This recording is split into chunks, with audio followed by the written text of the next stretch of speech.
Sam, I want to begin by asking you to tell us about your very personal connection to the film's subject matter and how the film came to be. My personal connection is I read it on the back of a matchbox. No, I'm kidding. Sorry. My personal connection is that my personal connection is that my grandfather told me the stories when I was a child, and he fought in the war between 1916 and 1918, and he was 17, and they were shocking stories. They were very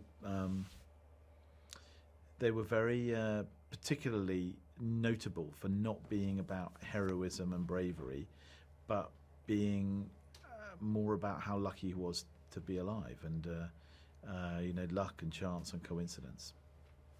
Tell us then how you once you've taken these anecdotes, you put this story together in your mind. Why did you then want to tell it in real time and use this very interesting way of technically making a movie? If you could set that up for me. Yeah, I chose to shoot it in one because I felt partly that I wanted to lock the audience together with the central characters and make them experience it's a ticking clock thriller in the end, every second passing with the characters and take every footstep with them. So I wanted that. I wanted to remove as many barriers between the audience and the characters as I possibly could. And in an ideal world, they forget that it's one shot. They're not thinking about that. They're watching the story. So that's the goal always, is to find a perfect marriage of content and form, a perfect shape.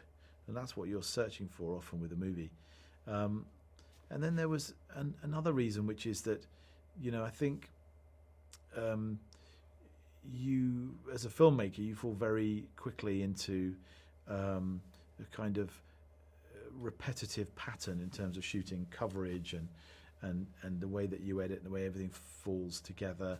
You sort of stop thinking about how many different ways there are to express story, how many different ways there are to treat character and landscape and time and all these other things. So I wanted to kind of, just use a different language for this movie. Can you introduce me to these two amazing actors which you've cast in the film? And was it hard to find them? Because they both give these amazing performances. There were. I wanted two young actors who the audience didn't have any, preferably didn't have much prior relationship with.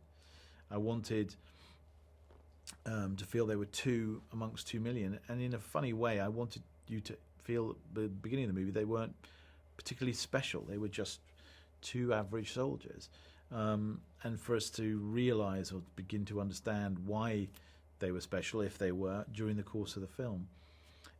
George MacKay is very quite old-fashioned, very internal, but very feels everything very deeply as Schofield, and the slightly different class to Blake, who is chattier and younger and more vulnerable, less experienced in war, but on the surface a much more readable, warmer personality. And it's a combination of the two, the sort of, salt and pepper of the two that I wanted, this unlikely friendship between two people who in civilian life probably wouldn't have spent any time together. I always had the joke that for me, Schofield in the pub would be sitting by the fire with a book, and his glass of wine, with his dog at his feet, and that Blake would be the other end of the pub, on his fourth pint with his mates. And just lastly, can I just ask you about this experience we're going to get in the cinema? I mean, you briefly touched on it, but I just want to just bring it in together. I mean, what's the experience we're going to get when we sit down and watch 1917? And as I said to you before, I saw it in Dolby, and the only word I can use is exhausted. Okay. I'm sorry about that. No, in a fantastic way. Yeah. I want to, we've created an experience. We've created